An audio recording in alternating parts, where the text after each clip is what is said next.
HDD বা hard disk drive এগুলো computer আগে স্টোরেজ ডিভাইস হিসেবে খুব পপুলার ছিল। তবে প্রযুক্তির উন্নয়নের সাথে সাথে সবাই এসএসডি বা সলিড স্টেট ড্রাইভে শিফট করে গেছে। তবে এগুলো আমাদের কাজে লাগতে পারে। এগুলোর ভিতরে এক ধরনের ব্রাশলেস মোটর থাকে। এগুলো খুব ক্ষমতা সম্পন্ন এবং খুব বেশি আরপিএমে ঘুরতে পারে। আমি এখানে দুটো কালেক্ট করছি, বাট আমি একটা ইউজ করব কারণ এটাকে আমরা খুলতে পারতেছি না। এটার নাটগুলো নষ্ট হয়ে গেছে, এগুলো ধরতেছে না নাট।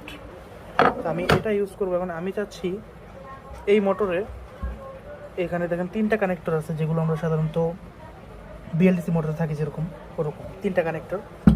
এগুলো খুব হাই স্পিডে করতে পারে। আমরা এটাকে খুলে ফেলব। আমার কাছে ডিজেআইয়ের একটা ইএসসি আছে, এটা হলো ডিজেআই ই সিরিজ 4300 লাইট, সরি 430 লাইট। আমি এটার হিট সিং প্লাস এখানে বুলেট ক্যাপ এবং বুলেট ক্যাপের হিট সিংগুলো খুলে